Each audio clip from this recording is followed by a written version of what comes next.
La unidad 1 se titula sobre el significado de las palabras y el Estado.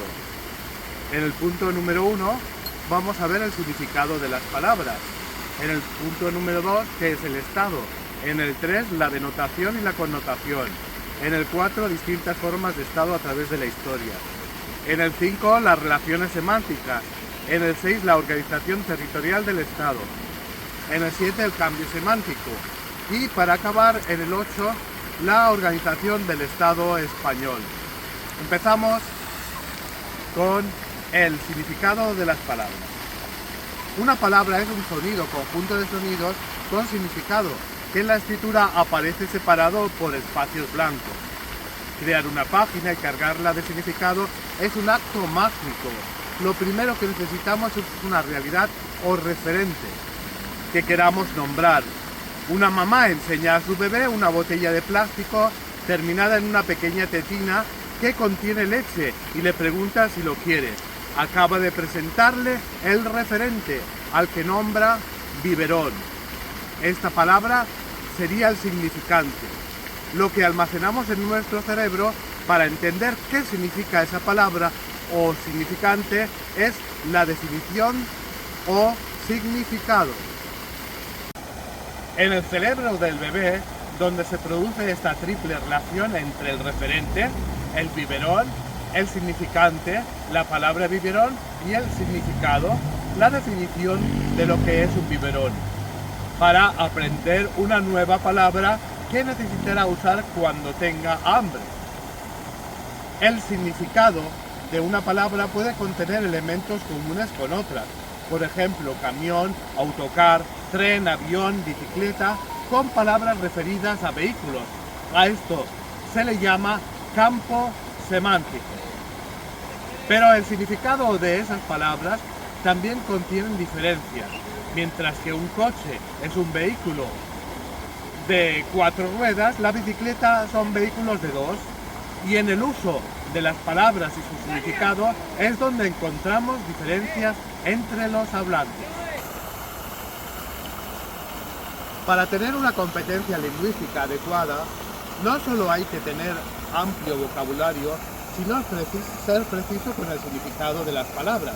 Por ejemplo, no es lo mismo un robo que un hurto. Robar significa quitar, tomar por sí con violencia o con fuerza lo ajeno. Hurtar, tomar o retener bienes ajenos contra la voluntad de su dueño, sin intimidación en las personas ni fuerza en las cosas. A esta significación, a este significado lo llamamos significado semántico. Sin embargo, existen palabras que solo tienen significado gramatical y que no pueden ser definidas.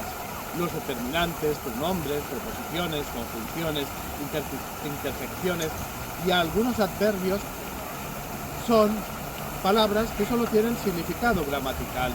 Es decir, que sabemos lo que significan en función de cómo las usamos. Punto número 2. ¿Qué es el Estado? A lo largo de la historia han habido diferentes interpretaciones. Por ejemplo, la de Platón, el filósofo del siglo IV a.C., que sostenía que el Estado es una forma de organización que tienen las personas para alcanzar la felicidad. Aristóteles, el gran Aristóteles, discípulo de Platón, escribió una obra titulada Política. En ella afirmaba que el ser humano es un ser racional, lo que le lleva a organizar esas relaciones buscando el bien común. De esa organización de la sociedad surge el Estado. El Diccionario de la Lengua Española, publicado por la Real Academia de la Lengua, define Estado en su quinta acepción como país soberano, reconocido como tal en el orden internacional, asentado en un territorio determinado y dotado de órganos de gobierno propios. En la Convención sobre Derechos y Deberes de los Estados, celebrado en 1933 en Montevideo, Uruguay, en su artículo primero se establecieron los 4 criterios que debe cumplir un Estado: territorio, población, gobierno y relaciones con otros Estados. Características de un Estado son las siguientes: poseer un territorio propio y delimitado, tener una población permanente que lo conforma, ser reconocido en el ámbito internacional por otros estados, gozar de soberanía, es decir, actuar con independencia sin estar sometido a otros estados. En la actualidad no es sencillo establecer el número de estados que hay en el mundo. Si atendemos a la Organización de Naciones Unidas, la ONU, son miembros de ella 193 estados, además en Palestina y la Ciudad del Vaticano, que son considerados estados observadores, en total 195, pero hay otros organismos internacionales que incluyen otros territorios. Punto número 3, la denotación y la connotación.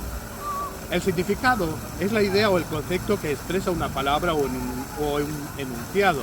Las palabras pueden tener un significado denotativo o connotativo.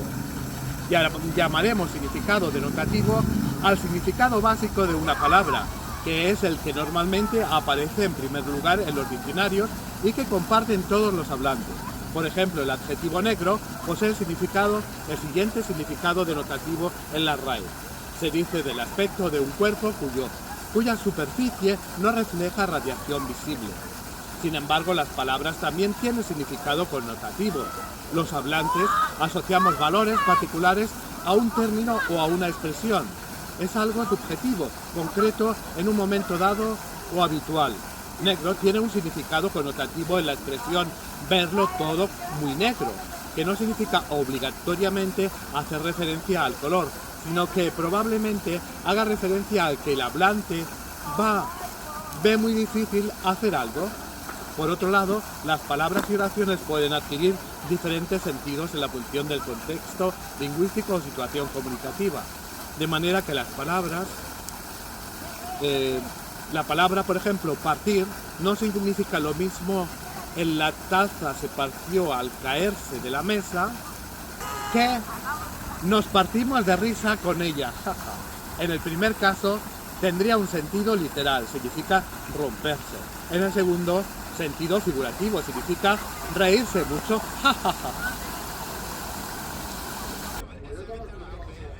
Punto número 4. Las distintas formas de Estado a través de la historia.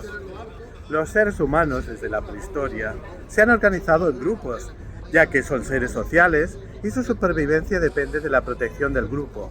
Sin embargo, la organización de los grupos ha cambiado a lo largo de los tiempos, a medida que su forma de vida se ha hecho más compleja. Vamos a ver la familia y el clan. La familia es la unidad mínima de organización de los seres humanos. Se basa en la relación de parentesco entre los individuos de dicho grupo, madre, padre, hijos e hijas y los ancianos. El siguiente escalón en la evolución de las primitivas organizaciones de los seres humanos fue el clan o conjunto de familias que se sentían vinculadas con un antepasado común. Eran comunidades de cazadores y recolectores en las que no existía el sentido de propiedad y donde todo se compartía, y tampoco había un territorio propio en el que asentarse. La sedentarización y la revolución neolítica. Hace unos 9.000 años, con el desarrollo de la agricultura y la ganadería, comenzó la revolución neolítica y los seres humanos se hicieron sedentarios. La sedentarización fue un paso decisivo en la organización de las comunidades humanas, ya que implicó el control y la apropiación de un territorio y defensa de este frente a posibles agresiones de grupos rivales. El poder político. El poder político fue otro componente esencial en la aparición de los primeros estados. Surgió de la necesidad de ejercer el control sobre un territorio y de garantizar su defensa. Este poder se personificó en la figura del líder, que resolvía los conflictos que pudieran plantearse entre los miembros de la propia comunidad o con los pueblos vecinos, unas veces mediante la fuerza y otras ocasiones de forma pacífica, aplicando normas de convivencia, por ejemplo, leyes que eran aceptadas por todos los miembros de los grupos. Vamos a ver ahora los primeros estados, lugares: Mesopotamia, el Valle del Nilo, China, India y Centroamérica. Se caracteriza por el líder. Un rey sacerdote, un faraón, es el que ejerce el poder sobre un territorio. Existen unas normas conocidas y aceptadas por todos los miembros de la comunidad. Si se incumplen o el territorio se ve amenazado, el líder puede recurrir a la fuerza para mantener el control. Dentro de este periodo histórico de la antigüedad podemos diferenciar distintas formas de Estado, como las ciudades-estados de Grecia o el Imperio Romano. Punto 4.2. La evolución del Estado hasta la actualidad. Tras la caída del Imperio Romano de Occidente en el año 476, comienza un nuevo periodo de la historia. La Edad Media. En Europa occidental aparecen los reinos germánicos, que fueron ocupando los territorios que hasta entonces integraban el Imperio Romano. Los jefes de estos trataron de consolidar su poder en diferentes territorios como los visigodos en Hispania, y para ello adoptaron los símbolos de poder de Roma, adaptándolos a sus nuevos reinos. La Edad Media, las monarquías feudales. Poco a poco estos reinos fueron consolidándose hasta que en el siglo XIII aparecieron las llamadas monarquías feudales. Los reyes feudales tuvieron que hacer frente a la fragmentación del poder político, ya que no tenían poder suficiente para ejercer su autoridad en todo su reino. A finales de la Edad Media, los reyes fueron desarrollando los instrumentos para fortalecer los ejercicios de su poder, el ejército y la administración. La Edad Moderna y las monarquías absolutas.